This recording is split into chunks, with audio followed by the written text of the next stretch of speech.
Bueno, buenos días a todos. Yo soy Rocío Seligman, soy R3 del Servicio de Anestesia y vamos a dar el pistoletazo de salida a las sesiones académicas de los lunes, hablando de la actualización en el manejo anestésico intraoperatorio del traumatismo craneoencefálico. Es una sesión que he revisado junto con la doctora Oliva Romero. Trataremos los siguientes puntos. En primer lugar, una breve introducción, la definición de traumatismo craneoencefálico, su etiología y clasificación y fisiopatología, cuáles son nuestros principales objetivos como anestesiólogos en este tema, breves pinceladas del manejo prehospitalario en urgencias, cuáles son las indicaciones de cirugía urgente, nos meteremos de lleno en el bloque principal, que es el manejo intraoperatorio, la monitorización de la PIC, el tratamiento de la hipertensión intracraneal. Hablaremos también del drenaje ventricular externo y de la cirugía de las lesiones extracraneales en pacientes con TEFE.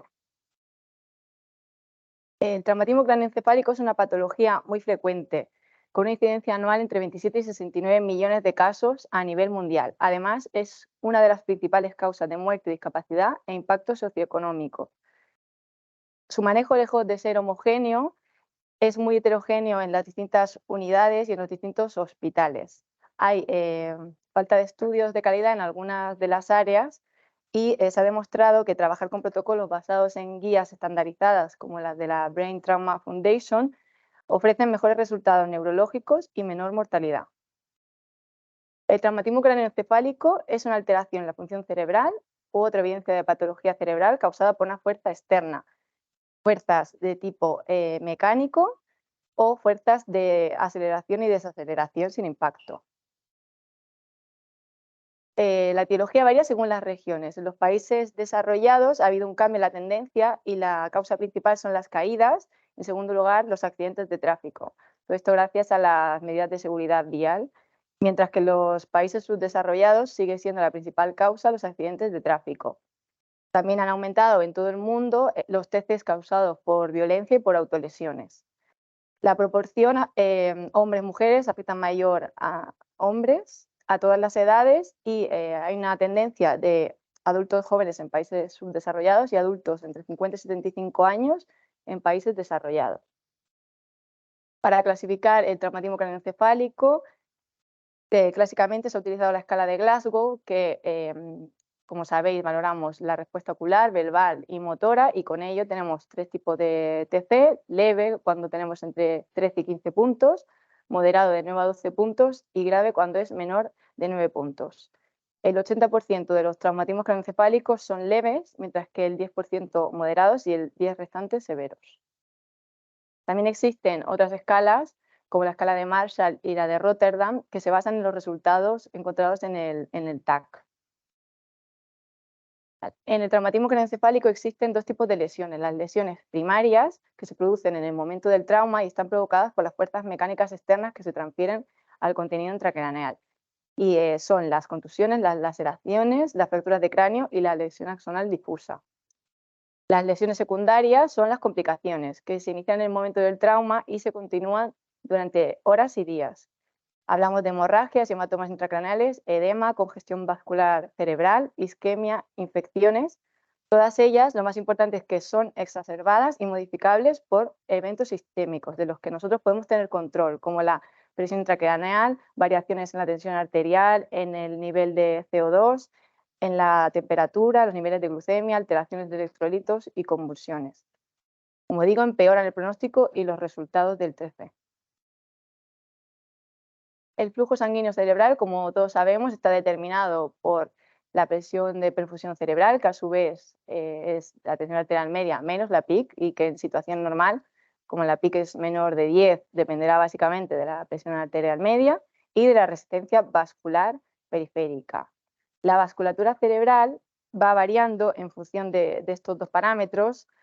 La tensión arterial media entre 60 y 150 ofrece un flujo sanguíneo cerebral continuo, mientras que cuando tenemos una hipotensión se produce una vasodilatación para aumentar el flujo sanguíneo cerebral, y por el contrario, cuando tenemos una hipertensión, una vasoconstricción para disminuir el flujo sanguíneo cerebral. Y el CO2 es uno de los mecanismos de mayor reactividad cerebral, produciendo con una hipercapnia una vasodilatación que nos permitirá mejorar el flujo cerebral, pero por otro lado nos aumentará la PIC, mientras que una hipocapnia nos producirá una vasoconstricción y con el riesgo de isquemia cerebral que esto produce, mejorando la PIC. Los objetivos como anestesiólogo será garantizar las condiciones óptimas para la realización de la cirugía emergente y urgente de la lesión cerebral y, sobre todo, prevenir, identificar y tratar las lesiones cerebrales secundarias, mejorando así el pronóstico neurológico, la mortalidad y la discapacidad de nuestros pacientes. A nivel prehospitalario y de urgencias, es fundamental evitar la hipoxemia y la hipotensión arterial, que son las principales causas de lesión secundaria. Aumentan de forma lineal la mortalidad y empeoran los resultados neurológicos. Los estudios hablan que incluso un evento de hipotensión arterial puede causar consecuencias nefastas para el paciente con traumatismo craneoencefálico. Por lo tanto, tenemos que mantener una presión arterial sistólica por encima de 100 de mercurio y una saturación arterial por encima de 90.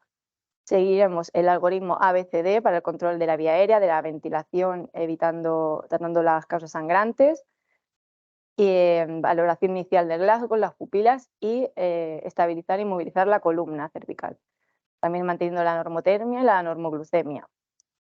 Cuando el paciente esté estabilizado, se realizarán las pruebas complementarias con gasometría analítica, TAC craneal y columna cervical, y se decidirá si se lleva a un manejo conservador, se traslada a la unidad de cuidados críticos o si necesita cirugía urgente, se traslada a quirófano. Como sabemos, hay pacientes que debido a la lesión no da tiempo a que vayan al TAC y directamente nos lo van a traer a quirófano. La indicación de cirugía urgente va a variar según el estado neurológico del paciente, del Glasgow y de los hallazgos que tengamos en el TAC. En el caso de los hematomas epidurales, se van a drenar los que tengan un volumen por encima de 30 mililitros independientemente del Glasgow del paciente, o aquellos hematomas epidurales que tienen un Glasgow menor de 8 con anomalías pupilares. En el subdural, aquellos con espesor de más de 10 milímetros o una desviación de línea media de más de 5 milímetros, o los que tienen un Glasgow menor o igual a 8 y han deteriorado el Glasgow en 2 puntos, o bien tienen alteraciones pupilares y o pique elevada. La hemorragia intracerebral, si son de fosa posterior con efecto masa, y si son hemisféricas de más de 50 centímetros cúbicos de volumen, o con un Glasgow de 6 a 8 en una hemorragia frontalotemporal mayor a 20 centímetros cúbicos, con desplazamiento de línea media de al menos 5 milímetros y o compresión de las cisternas basales.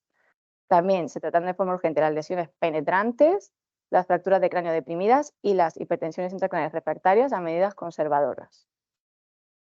Nos metemos en el bloque principal, que es el manejo intraoperatorio.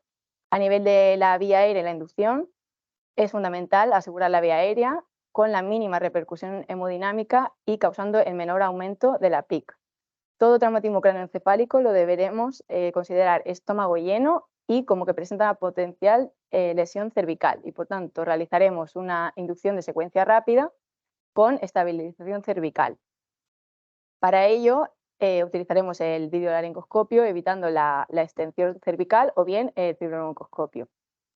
Evitaremos la intubación nasal en los casos que sospechemos una fractura de base de cráneo, puede ser equimosis periocular, retroauricular, rinorrea o licorrea, rinorrea o otorrea de líquido cefalorraquídeo, o ante un trauma facial severo.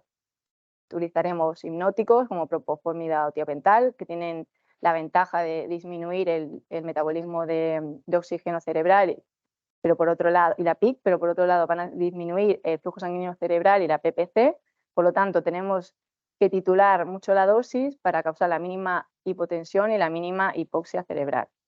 El etomidato tiene las mismas ventajas que los anteriores, añadiendo que mantiene una estabilidad hemodinámica.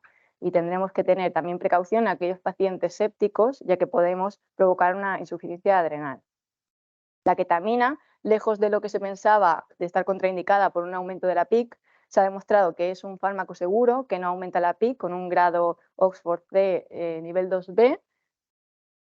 Y también añadiremos analgésicos, lo más utilizado los opioides como el fentanilo y el remifentanilo, titulando bien también la dosis de remifentanilo para que no tengamos hipotensión y bradicardia, y relajantes musculares como el rocuronio a dosis 1,2 miligramos kilo.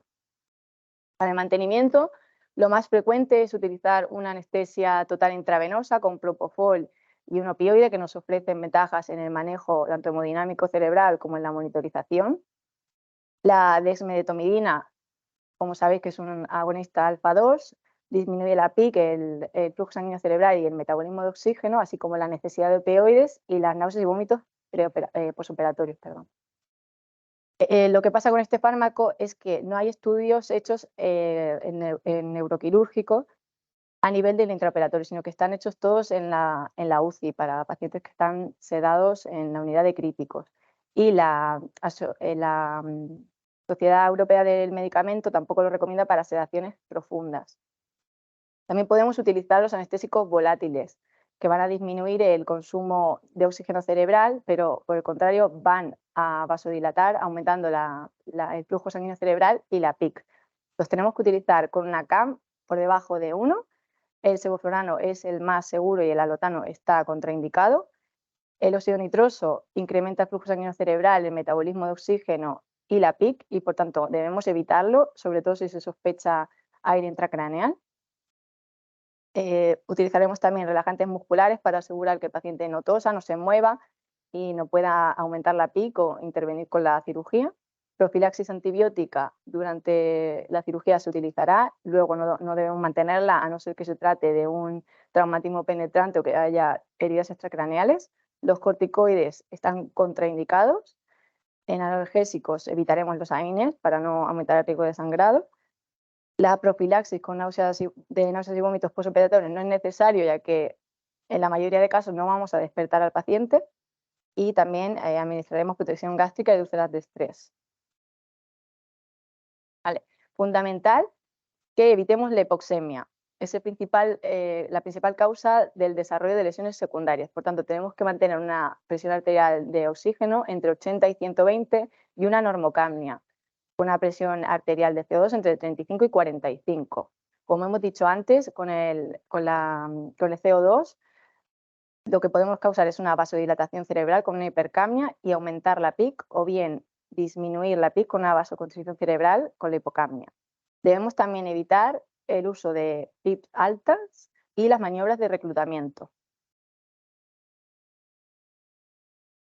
La hiperventilación, como hemos dicho ya varias veces, tiene la ventaja de producir una vasoconstricción y disminuir la PIC, pero a la vez disminuir el flujo sanguíneo cerebral y producirá isquemia. Por tanto, se recomienda evitar la hiperventilación profiláctica, sobre todo durante las primeras 24 horas, que el flujo sanguíneo cerebral estará muy disminuido. No hiperventilar en ningún caso por periodos largos, se hará en periodos cortos en casos de hipertensión intracraneal refractaria, y en todo caso debemos monitorizar la oxigenación cerebral. En cuanto a la monitorización, ninguna técnica debe retrasar el inicio de una craneotomía emergente.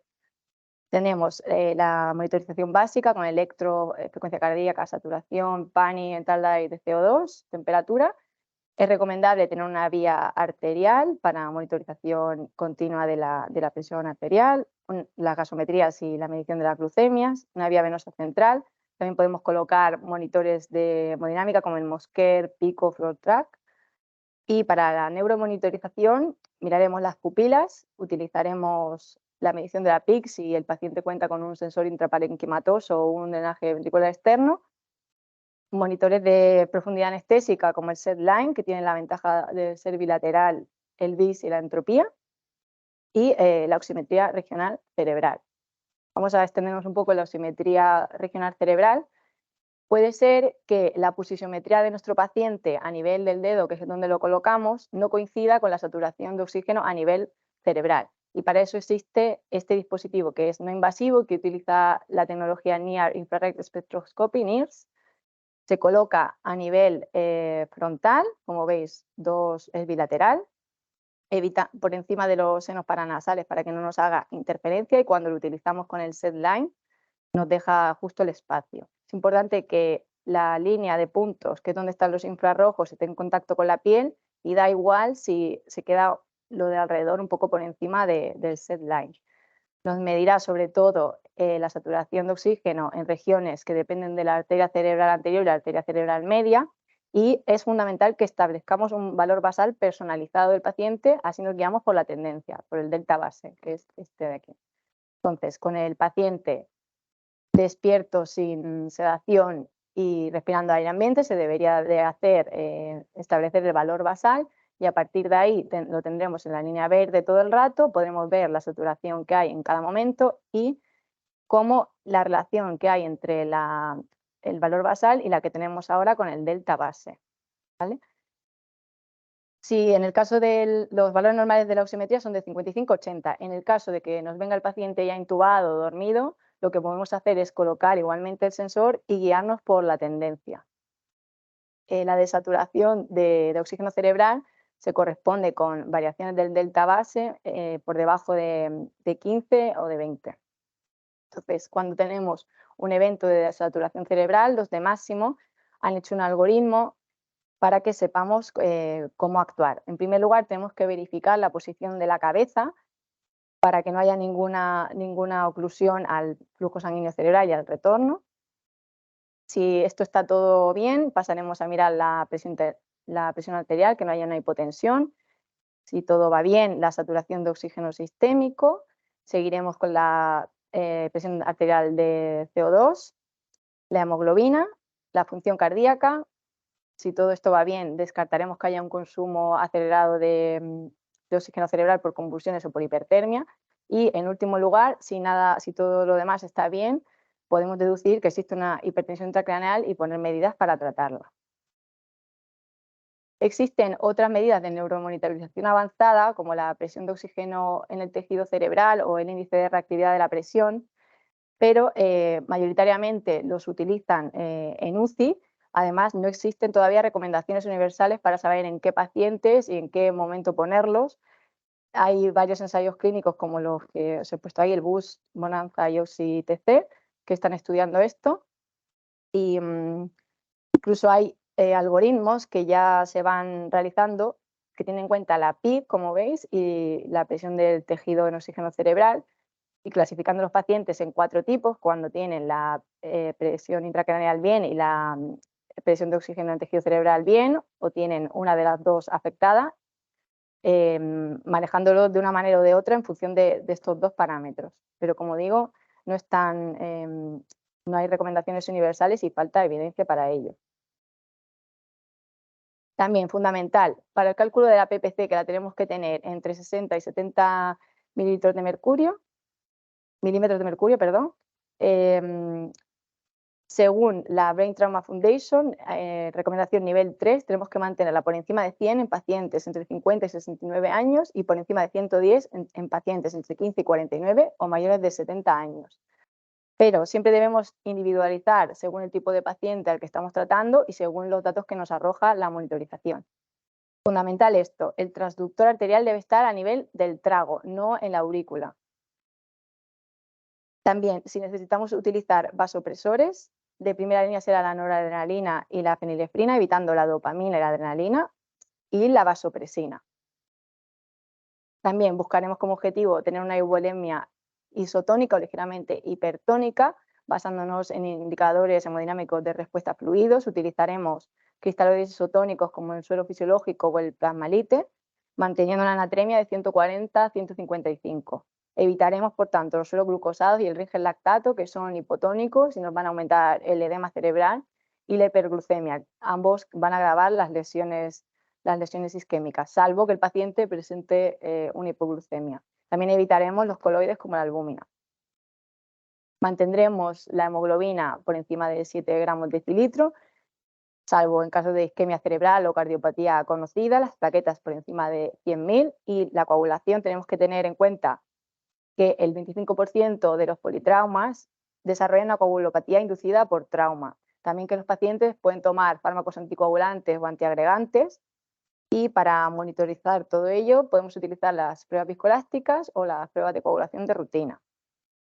En cuanto al ácido tranexámico, que existía controversia en el traumatismo craneoencefálico, se ha demostrado que es útil administrar 1 gramo en las primeras 3 horas y 1 gramo en perfusión continua las siguientes 8 horas en el traumatismo craneoencefálico leve o moderado, es decir, cuando tiene un Glasgow entre 9 y 15.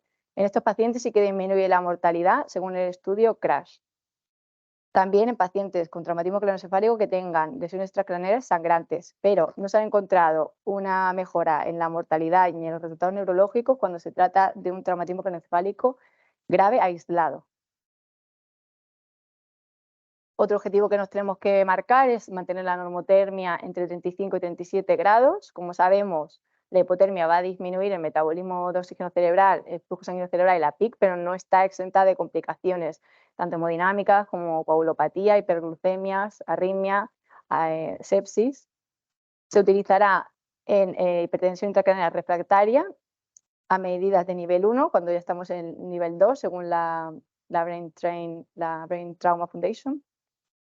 Y la hipertermia, por otro lado, sí que nos aumenta el consumo de oxígeno cerebral, la toxicidad y la inflamación y disminuye el umbral convulsivo. Podemos utilizar fármacos antitérmicos, el calentador de sueros y la manta térmica, otras medidas físicas. En cuanto a la glucemia, debemos llevar un control moderado de la glucemia, con objetivo entre 80 y 140. Como hemos dicho antes, hay que evitar la hiperglucemia porque es un desencadenante de una lesión cerebral secundaria.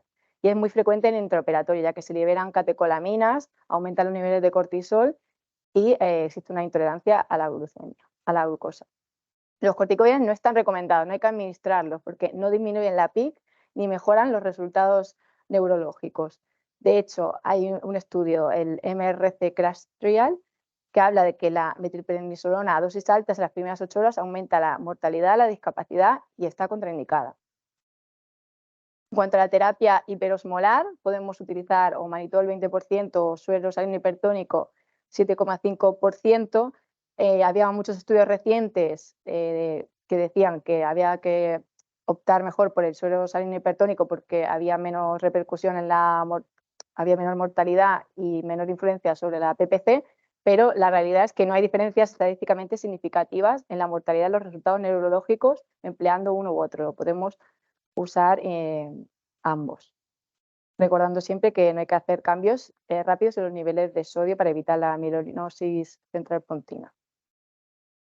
Extubar o no al paciente dependerá de la gravedad de la lesión cerebral, de las lesiones extracraneales, del nivel de conciencia preoperatorio, de las patologías previas del paciente, del tipo de cirugía, pero por lo general lo que se hará es trasladar a UCI con el paciente dormido y se hará un despertar progresivo controlado, controlando los eventos que aumenten la PIC y agraven la lesión existente.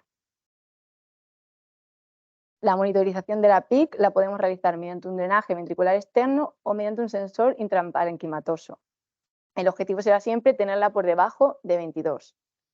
Según la Brain Trauma Foundation, se recomienda el manejo de pacientes con TC grave utilizando la monitorización de la PIC para reducir la mortalidad, al igual que en el estudio SYNAPSE ICU, en el que participaron 146 UCIs de 42 países diferentes. También se vio una disminución de la mortalidad cuando los pacientes están tratados mediante monitorización de PIC.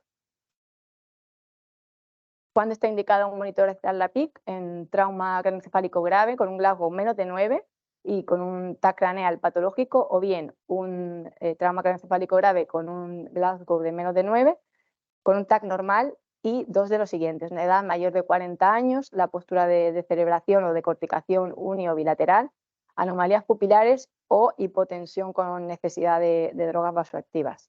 Otras situaciones en las que se puede plantear un sensor de PIC será un traumatismo abdominal cerrado o un síndrome de distrés respiratorio grave que requiera tratamiento con PIPs altas. Tanto medidas para controlar la hipertensión intracraneal. Tenemos las medidas generales, que son prácticamente las mismas que hemos comentado durante el intraoperatorio. Una vez que estas medidas nos fallan, siempre tenemos que reevaluar la situación, que todas las medidas estén controladas y considerar si puede existir una lesión evacuable y realizar un TAC.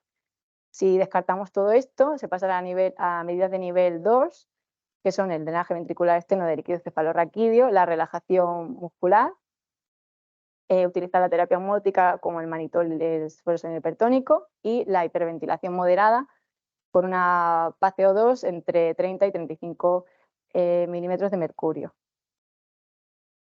Si todo esto no consigue la disminución de la PIC, volveremos a evaluar las medidas y a considerar realizar un TAC para descartar lesiones evacuables.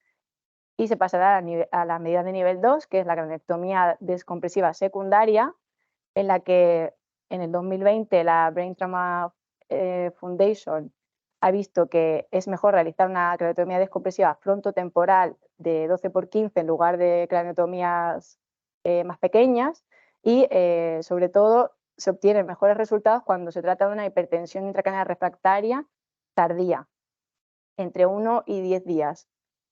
Mientras que en la temprana, que es dentro de las primeras 24 horas, no mejora los resultados de mortalidad ni los neurológicos.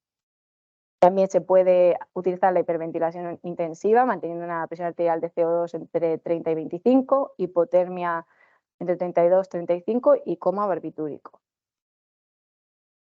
Vale. Unas pinceladas sobre el drenaje ventricular externo, ya que muchas veces, sobre todo en la REA y también en quirófano, vamos a tener pacientes con drenajes ventriculares externos y tenemos que saber lo básico de manipularlo y para darle también indicaciones a enfermería.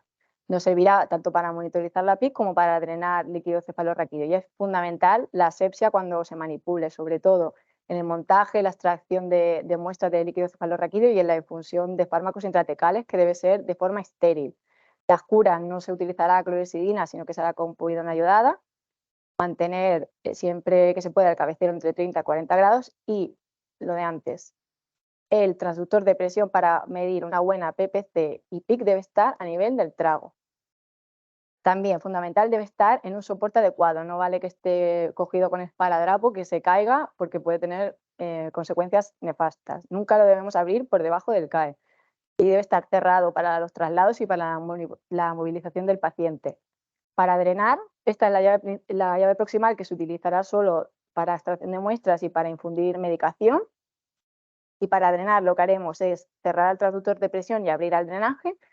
Y al contrario, para medir la PIC, lo que haremos será cerrar al drenaje y abrir al sistema de presión.